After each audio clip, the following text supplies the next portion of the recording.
Good afternoon, brothers and sisters. This is Jonathan E. with the Thermopylae Information Network. I was just on Twitter looking at a tweet that Representative Velazquez from New York had tweeted. Apparently somebody this morning made a comment about how she was sitting next to Alexandria Ocasio-Cortez. We have other names for her, but we're not going to be dispolite and use those. That she was sitting next to AOC and was talking the whole time during the president's presentation. She got online this morning and tweeted back to this person, who apparently is a child who was posting on Twitter, said something along the lines of, "I am not the woman sitting next to AOC, but me and millions of others are the future of this country, and you're right to be afraid of us. Learn my name. The least you could do is learn my name," or something like that. I don't have the tweet in front of me, but this is the Democratic Party. You're going to go online to an online social media forum and bully a little kid, threaten him with "you are right to be afraid of us." Not to mention the whole thought of a representative of the United States of America telling its own citizens who elect her into office that they should be afraid of her. These are the kind of people that they're electing over there. I mean, my God, it's no wonder that they can't win a presidential election. You know, they just don't seem to understand. This is part of the reason that Hillary didn't win the presidency. When you look at yourself as a vindictive mother who is going to mete out punishment to your children, and apparently they think we're their children, you know, not that we're the American people who actually control this country. They think that somehow or another they've been appointed to be able to get revenge or whatever it is that they think it is, but to actually use the word, "you are right to be afraid of us." What do we have to be afraid of? What exactly are you threatening here, Representative Velazquez? Maybe you ought to go online and apologize to this kid, you know? That's called online bullying, okay? Not to mention threatening somebody. And to do that to a child, I mean, not that it surprises me. You know, Democrats spent the week before threatening all the kids from the Covington school. I'm not even going to get into how you threaten babies, but that's their party. Apparently one of their strategies is to threaten these kids while they're young so they don't turn out to be deplorables. Well, what a brilliant strategy. If you're the future of this country, God forbid, we've got a lot of problems, and at some point we're going to have to take care of this, you know, get these people elected or, you know, not elected into office anymore. Who are all these people in New York, in Brooklyn and Manhattan and wherever else she represents? You're going to elect somebody who threatens children online? Stop and think about that for a second. You people ought to be fucking ashamed of yourself, okay? You know, God forbid, I can't imagine who you're going to be electing next, but the next time you get a chance in 2 years, you ought to seriously think about, you know, kicking this woman out. I would not feel comfortable being somebody who was from that district that represented an individual that's going to threaten a child. She hasn't come out and apologized for it, and she's not going to either, because the Democrats, their party doesn't believe in personal accountability, and they don't believe in personal integrity either. This reminds me about a kind of similar thing, a tweet that a representative from California, Eric Swalwell, and if that's not how you pronounce your name, honestly, I don't give a shit. This guy was tweeting back to somebody who had mentioned Swalwell was talking about gun control legislation. And some random anonymous individual had said, you know, basically, "Well, we got a lot of guns. Good luck taking them."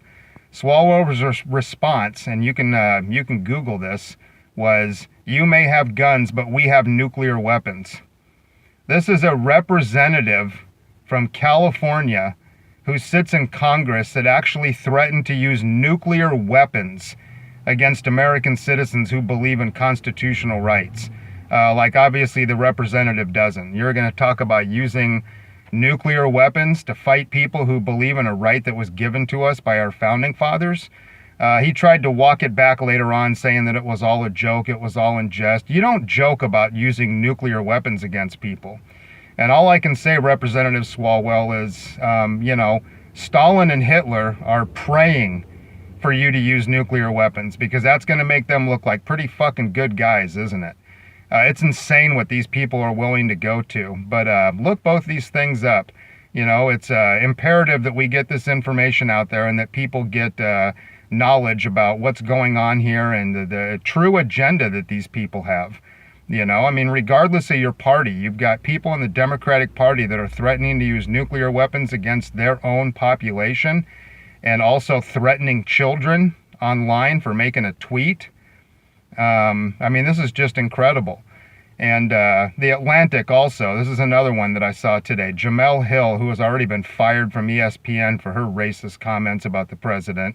Well, apparently The Atlantic picked her up.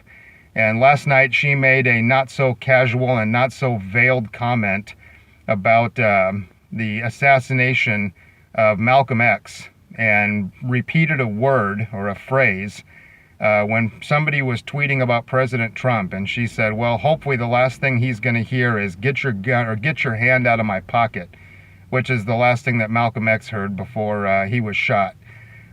So you people at The Atlantic, is this the editorial standard that you hire people for? Now, obviously you're not going to fire her. We already know that. But these are the people that you hire as professionals, huh?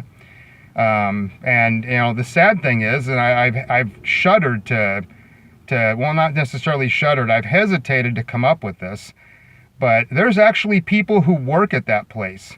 These are the kind of people you want to work with. How do you go to work every day? How do you look at yourself? You know, that's like some of the people that work at these tech companies that are spying on people and controlling people's speech. How do you go to work? Don't you have 1 ounce of integrity? I worked for a company one time in Colorado that talked about dumping a bunch of toxic waste up into the mountains. I didn't give a shit about my job. It actually cost me my job. I straight told them, I'll fucking follow you in a van and I'll take pictures of you doing it. Well, a couple months later, I was released for, well, let's just say, the reason that they released me had nothing to do with what was really going on. I believe it had to do with the fact that I was willing to follow them. It was going to cost them a lot of money to get rid of those drums. But, you know, at some point, you got to draw the line and have a little bit of personal integrity. And obviously, these people don't have any.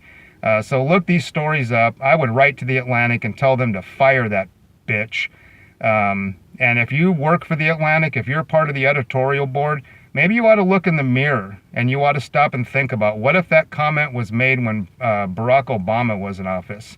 Would you still feel the same way? Would you still defend this person? You know, that's how Adolf Hitler came to power, is people sat by folding their hands, approving of everything that he did. And I don't see much difference between those people and people like you. And you can take that for whatever, you know, whatever you want to take it for, go ahead. You people are disgusting, you're filthy, and, you know, I don't see how you can look at yourself in the morning, kiss your kids goodnight. Just ridiculous. So, anyway, look these stories up. Again, I welcome all comments. There's going to be a lot more news, I imagine, coming. The speech last night was absolutely brilliant.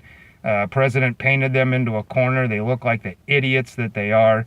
And obviously, they're just going to keep running their mouth. They don't have anything of real substance to say. So, again, I look forward to your comments. Check out some of our other videos on brighteon.com.